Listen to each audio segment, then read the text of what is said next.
Good afternoon, good day, everybody.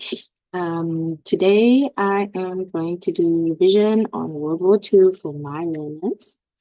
They're going to be writing an exam on it soon, so I thought, okay, since it is impossible to teach with some of them going crazy in the classroom, I am going to do this video for them so that they can do a quick review.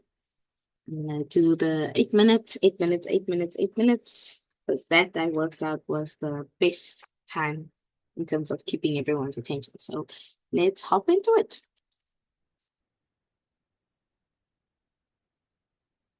Why is this locked here? This is go away. I don't know how big it is. Fine. Right. So program of assessment, term one is a test, term two is an exam, term three is a research assignment, four is an exam.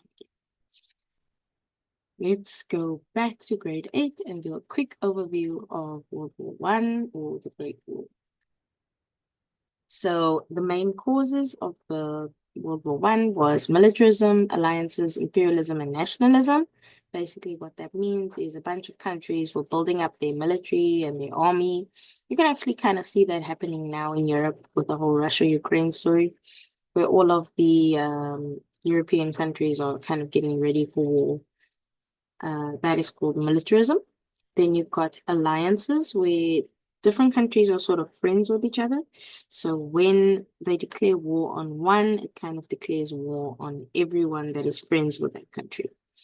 Then you've got imperialism. They were all fighting over Africa. Who's going to get the little piece of that pie? And then you've got nationalism, where people thought their country is the best and everybody else needs to be like their country. That's why they're trying to kind of take over other countries. And it was also like a way to prove yourself, because if you can win in this war, you can prove you're the best country. The major events of World War One was the assassination of Archduke Franz Ferdinand, which sort of kicks off the war. Then we spoke about trench warfare, the major battles, for example, Somme and Verdun. And then we've got the use of new technology, tanks, poison gas, machine guns, which just made it one of the most deadliest wars in history. At the end of the war, the US enters the war towards the end. They love doing that in 1917. And then a year later, there's an armistice declared, which is basically a peace treaty on the 11th of November, 1918. And the Treaty of Versailles is signed, and it has a massive impact on where we're going now, which is World War II. If you remember the Treaty of Versailles, Germany had to take all the blame for the war, and they had to give up a lot of their territory. They weren't allowed to have a big army. And you can imagine the effect that this had on the German people, because it's like, I wasn't fighting in this war alone. Everybody was involved, but I'm taking all the blame. Now I want revenge, and that's why we get World War One, World War Two. So what were the events leading to World War Two? This is from 1919. So remember, World War One ends in 1918, and then from 1919 to 1938, lots of dodgy stuff is happening. So first thing is World War One was referred to as the war to end all wars. So after millions and millions and millions of people died, the whole world basically said, we can't have another war like this because it's not worth it. You've got so many people that were killed for something that shouldn't have been so big, right?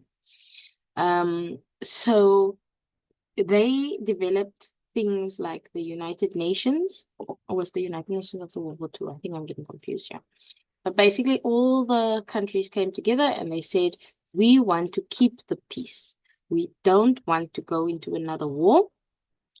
So we're going to do things to avoid war. And unfortunately for them, steps that they take to avoid war actually helps the war come on a little bit later. So circumstances that made the keeping the peace impossible was the Treaty of Versailles. So there were three guys involved, the USA, British guy, French guy, and they were deciding after World War One, how are they going to get to this peace treaty? And while Woodrow Wilson was the president of the USA, he was kind of looking to be fair towards everyone. The British guy and the French guy, I think his name was Clemenceau. Can't remember what the British guy's name was, but the French one was Clemenceau. Clemenceau. And they had to decide, they wanted to punish Germany because they had experienced immense loss during World War One, and now they kind of want revenge on Germany for what they went through in World War One. And so they draw up this Treaty of Versailles, which is very, very harsh on Germany, right? Then you have the Great Depression. So in America, at about the same time, a lot of people have lost their jobs. And you know what they say, if America sneezes, the whole world catches a cold. So the Great Depression kind of gets exported out to the rest of the world. And everybody in the modern world, they going through a period of time where they are unemployed, where they are facing poverty and depression. And this just helps because when people are unemployed, they have lots of free time to protest. And they have lots of grievances because you know what they say, idle, the devil's hands is idle playthings or something like that. Yeah. So when they have nothing, people have nothing to lose. So they look for whoever they can grab onto to sort of stop them from this drowning that they're going into, this economic downturn.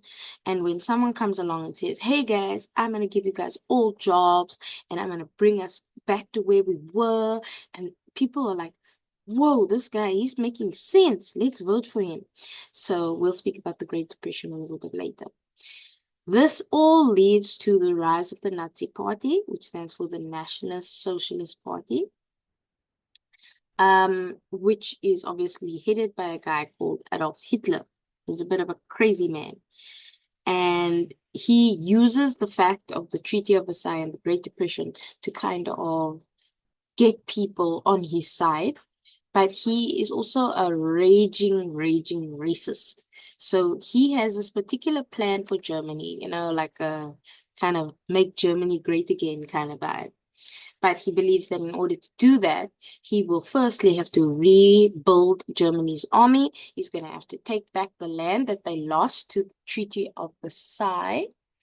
And he's also going to have to